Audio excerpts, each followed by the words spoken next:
SK Vibemaker. We got Huncho in the building. Utopia is out now. Out I now. mean, it's been received very well from my perspective, man. How does it feel like your side of things, man? You happy with the way it's been received? 100%, bro. Getting support from a lot of people that are listening in. Getting support from fellow artists, and it's a good feeling, man. I hear it in traffic all the time since it's been out, so it's a good feeling, man. It feels good. Everything's positive. Everything's going well, man. Let's trying to elevate onto a different level now. Has it been received how you thought it would be received? Like any better than you thought, or any less? Was you expecting more, or was you expecting like less? I don't expect anything, to be honest with you, in this day and age. I just released it, and then anything that comes is I'm happy with it.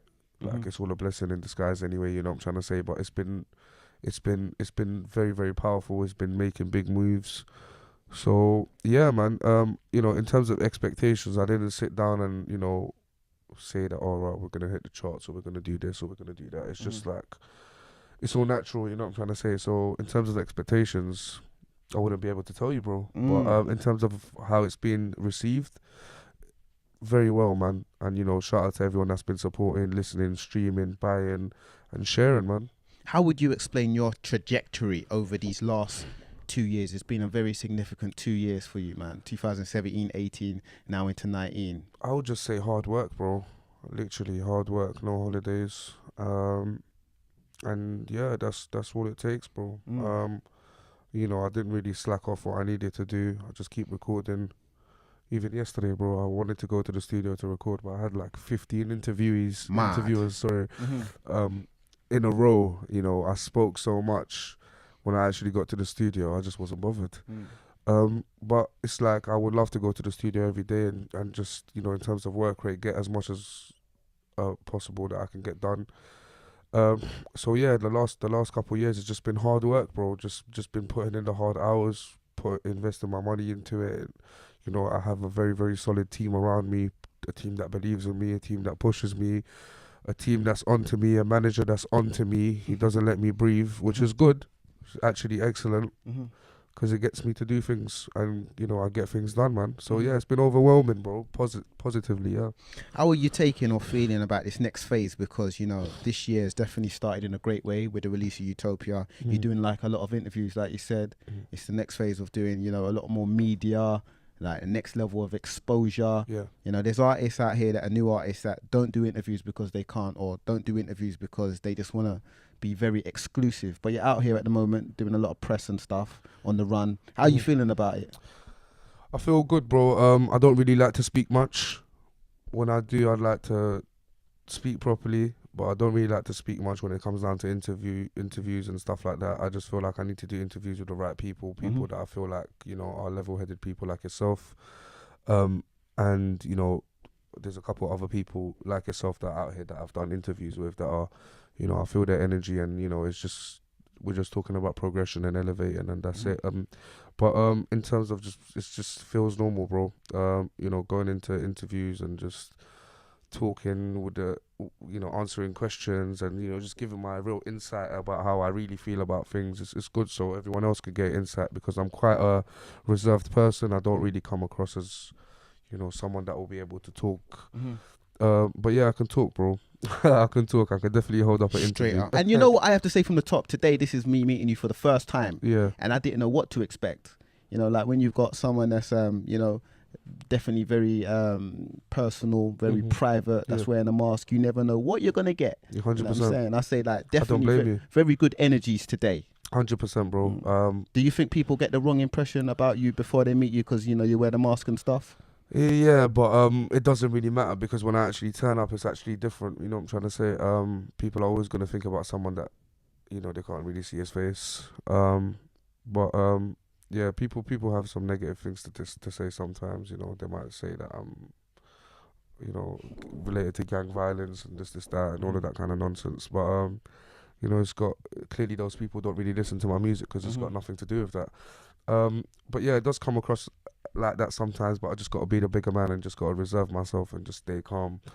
I can't be giving in to a lot of these idiots that feel threatened by me walking into a room because I got a mask, because at the end of the day, I do have manners, I do have morals, you know, like that. So just because I wear a mask, that doesn't mean I'm gonna walk into Rinse FM or, you know, Cap Extra and just, you know, stick up the whole room and leave with all the equipment. Do you know what I mean? So, you know, people need to realize that as well. You know, like the mask is just there for my own reason. It's just here for privacy. I just want to live my own life and I just want to make the music do the talking, and that's it. Yeah, man. Talking about the music, what type of artist would you describe yourself as? Because I know there's been a few wrong, you know, sort of summaries of your music, which I've seen that you've had a few little gripes with. Yeah. You're definitely quite melodic with it. Yeah, 100%. By your own admission, what type of artist would you call Huncho?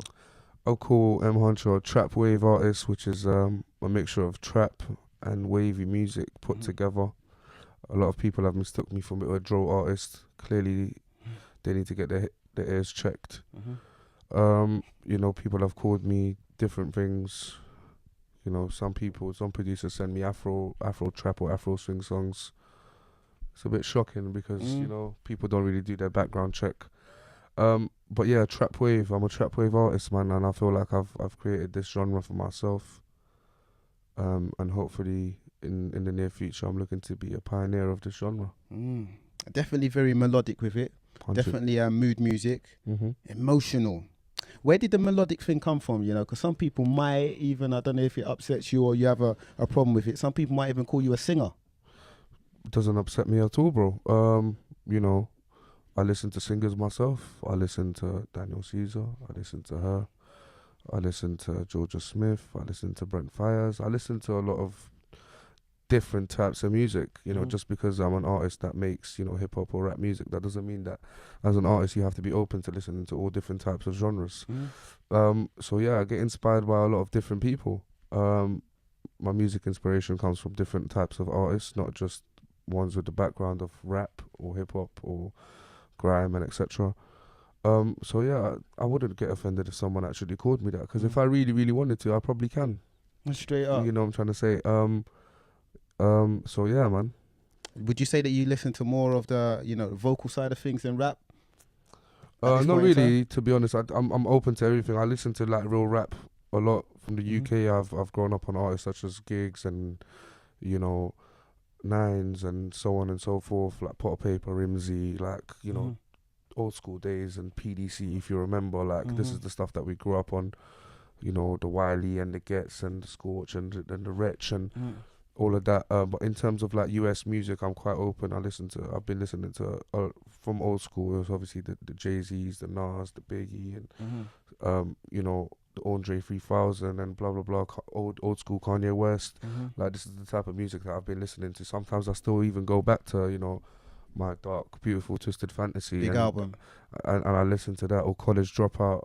You know, I still have these throwbacks, and that's what kind of inspires me to do things as well, because, you know, that's timeless music, and people are always going to go back to that and listen to it.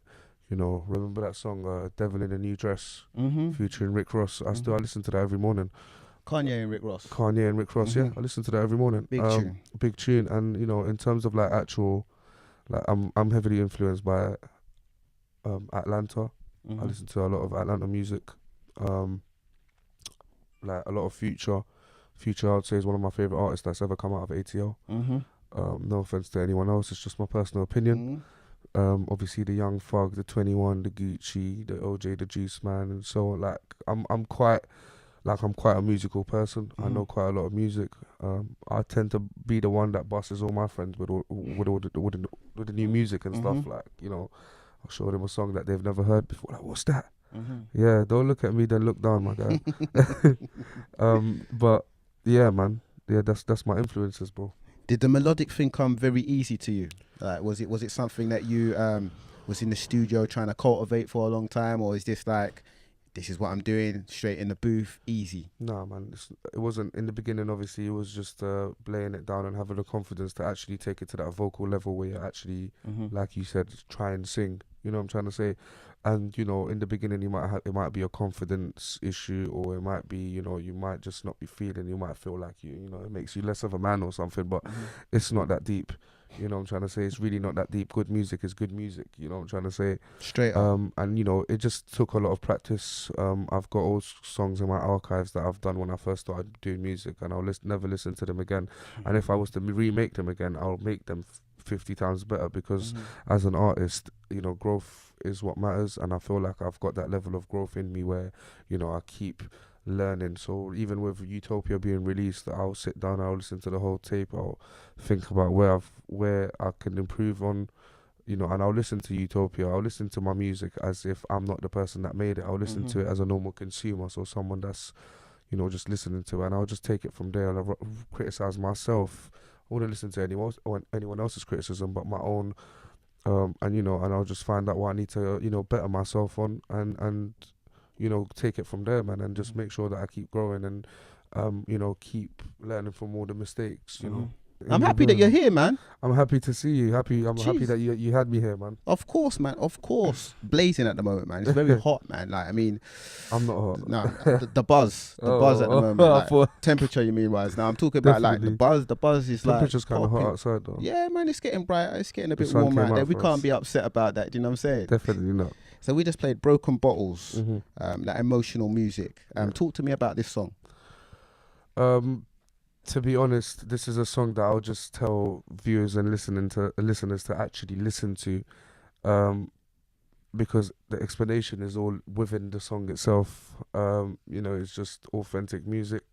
It might be a harsh reality for some people, but you know, some people might view it as, you know, just, you know, it's a shock to some people, because it's such a real song, and it's just, for me, that's one of the most articulate songs on the whole tape, because it's actually a work of art, especially having a female singer on it as well. I just feel like a lot of females don't get the light shown on them in the music scene, especially in our industry. It's very biased. So I was just, you know, I'm happy to have a female artist on my tape. Shauna's very talented as well. And you know, it's just a real track, bro. It's like emotions are something that go hand in hand with music, and without emotion, music is just emotionless, and that's not the type of music that you'd want to make. So I'll just say that one there's my personal favorite one, Broken Oh, for Bottles. Yeah, 100%, bro. It's a real vibe, and it's some real truth, man. And you I know, got some guilt to swallow. yeah, sold a nitty crack, his overdose was my mistake. You know what I'm trying to say? Like, it's life. It's life for a lot of people, especially in certain parts of London. You know, people's got parents that are you know, on heavy drugs. You know, single parents that work just to smoke heavy drugs and stuff like that. And it's the harsh reality for some people, because sometimes the people selling them the drugs will be their own children sometimes. You know what I'm trying to say? Because they can't bear, you know, their parents going to get that off someone else. That's So a yeah, mad reality, man. Some people ain't aware of that reality. They're not, especially not in London, they're not really aware of that. But you know, for the ones that are aware of that, they would totally agree that this stuff does happen, and there are people out there like that. You know, I've personally had a few friends myself whose parents were like that. You know what I'm trying to say? I'm pretty sure everyone knows someone whose parents were on that. You know what I'm trying to say? So yeah, it's just a bit of reality. It's just a bit of a vibe for people to, you know, understand the deeper meaning into the song. And yeah, bro. Shouts to Shana Bass. Shouts to Colin Batzer as well, you know what I mean? Definitely shout out People's to them. Colin. Definitely. 10 times. So My Utopia. Utopia is the title of the project. Yeah. Why did you decide to call it Utopia? Because I'm just trying to take everyone through a journey through my perfect world. Literally. So from the first track, you're checking into my Utopia. And then the last track 14, you check out. That's it. You can revisit any time that you want. It's available all the time. You can come back when you're feeling a certain way, or you know, you're having a bad day, or even when you want to vibe, you can just come and check in at any time. And Straight yeah, up. it's my perfect world. How do you feel about your growth and evolution as an artist since the 48 Hours EP? I just feel like mentally that I've been very, very strong, and I've gotten stronger mentally in terms of what I need to get and the goals that I need to achieve. I feel like in terms of musically, I'm finding new sounds, I'm finding new flows, I'm finding new producers to work with, and so on and so forth, and just traveling and just, you know, getting inspired by different locations, and that's about it, bro. Literally, I'm just staying focused. I'm just trying to, you know, stay focused. I'm not here for any distractions, and that's that. I know that everyone wants to talk about the mask, you know what I mean, when they, you know, have conversations with you, and I know people are saying the same old stuff. Yeah. Like, is the mask always going to be like a permanent fixture? Is that something that you thought As far as I'm at all? concerned, yes, it will be. only because of, it's not like I said, I'm here for my privacy. Mm-hmm. If people are so persistent enough, do not make me retire. You know what I'm trying to say? Because I'll just quit music, Mm-hmm. you know, like that. And I'll just start developing younger artists and just working on them, you know, if people start getting too annoying. Because that's the type of person I am. I've been like this before music. I like my own company. I like being private. I don't like sharing my business with people apart from the people that are trusted. Mm-hmm. So why do I need to? If I don't want to put my face out there, why is that anyone else's business? Straight up. Simple as. The music does the talking. Mm-hmm. You know, my music relates to every type of people. You know, you can be, living in Lincolnshire or whatever you want, and you could be working in a farm. You can listen to my music. It doesn't make a difference to what type of person you are. I'm not making music just for a certain type of people, you know, or for trappers or for this or for that. It's for everyone. It's just motivational music, and sometimes a bit of reality mixed up with that. Mm-hmm. So if people have a problem with that, then shit, stop listening to my music. It's not gonna affect me. It's not gonna affect your opinions. Don't affect me. Your criticisms don't affect me.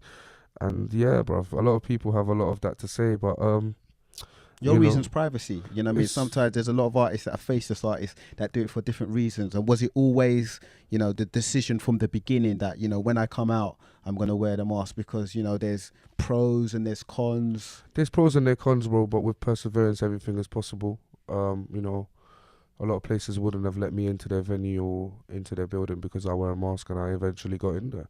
Mm-hmm. So I can just prove to you that anything is possible. Mm. Some people might say I wear a mask because I don't want my parents to know what I do. Well, you think all these millions of views I've got, you're telling me that the people that have birthed me do not know that I make music? Mm-hmm. Come on. Are you sitting down and having a laugh? Like, Mm-hmm. you know what I'm trying to say? It's just, some people just have some stupid theories. Someone might say that I have eczema. You know what I'm trying to say? Is people just say some dumb stuff.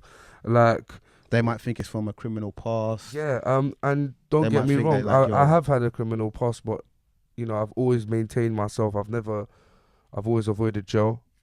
I've seen a lot of people go down to jail. I've seen a lot of people's downfall.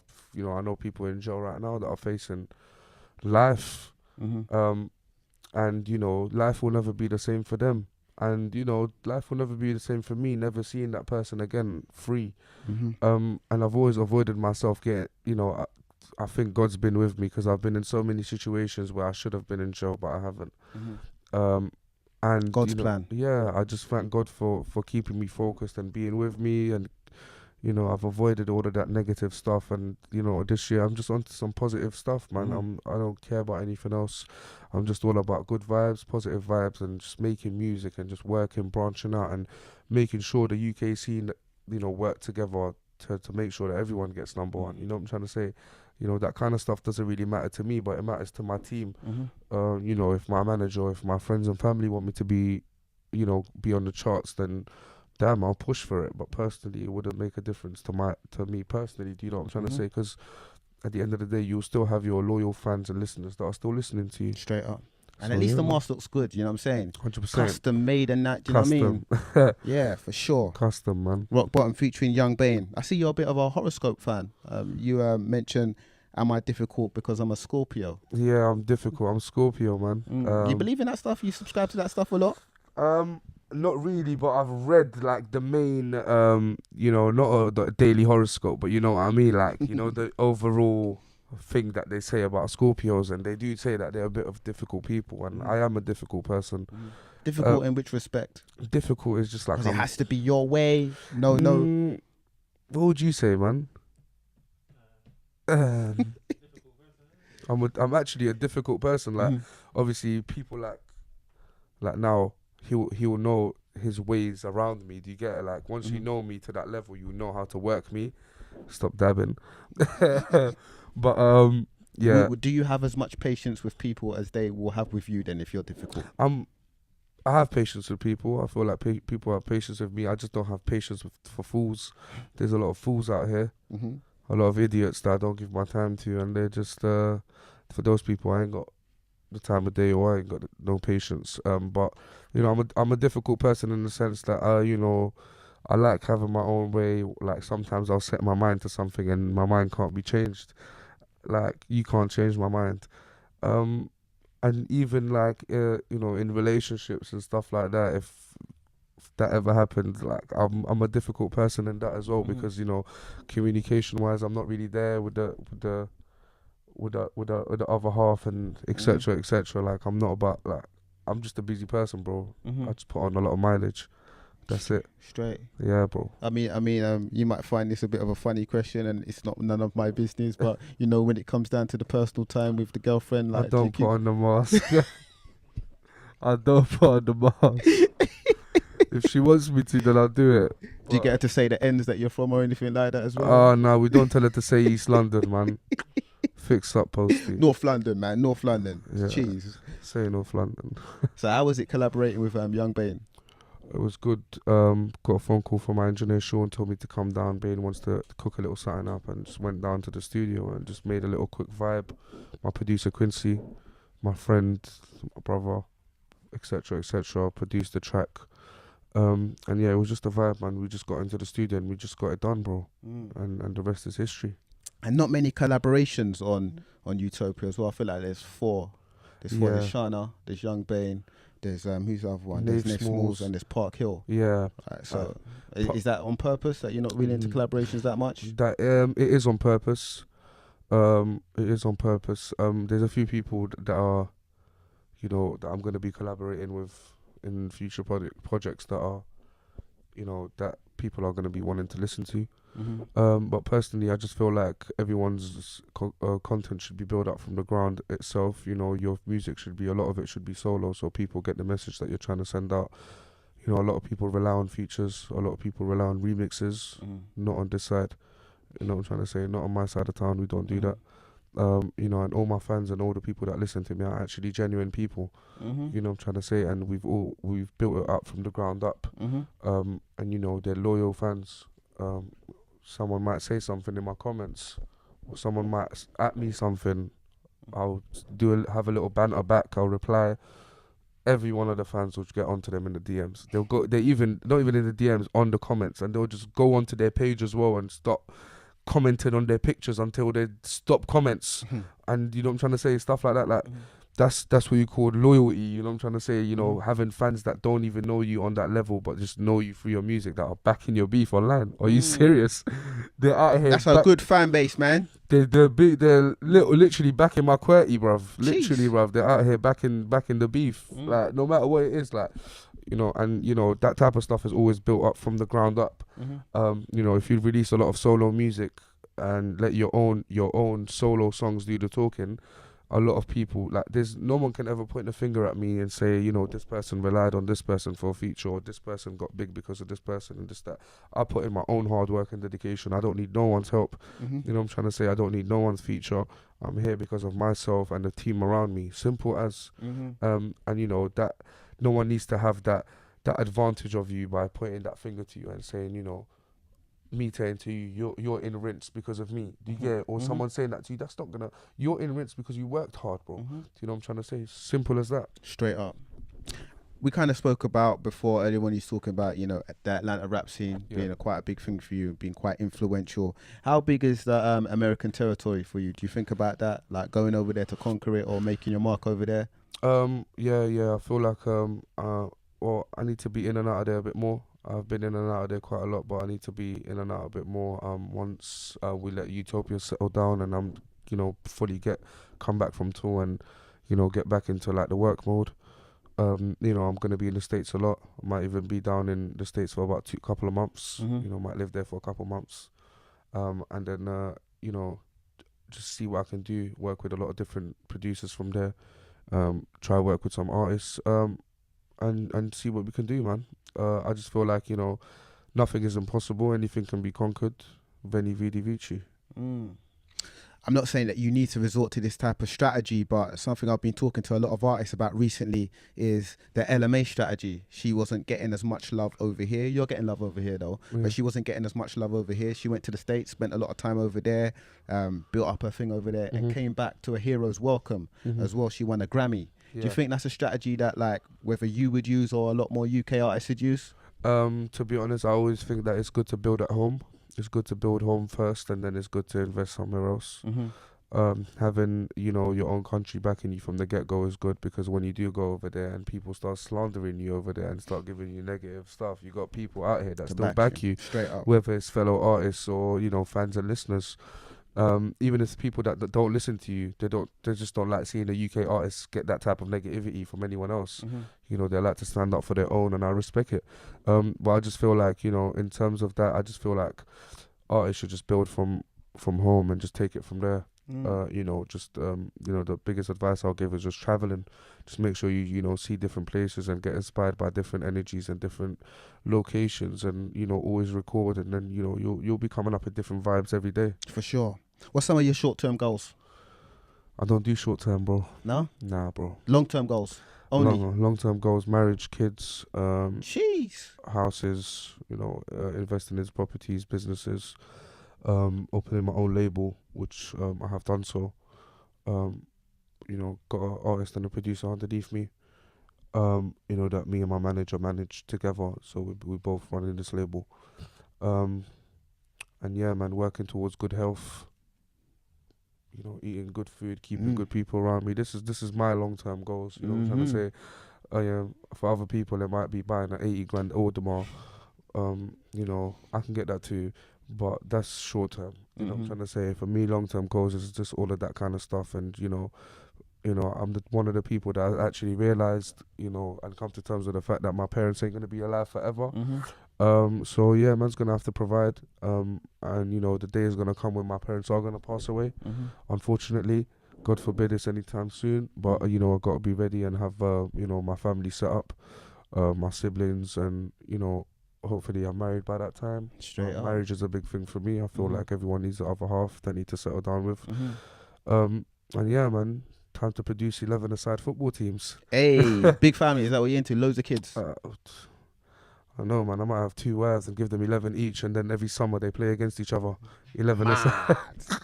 No, I'm joking, man. I don't know yet, man. It's just, we'll see how that goes. But yeah, in terms of long-term goals, man. You into polygamy though? Huh? Polygamy, multiple wives? Multiple? No. Personally, nah. I can't deal with one female, let alone two, bruv. I hear you. Like, that's a headache. Do you know what I mean? SK Vibemaker.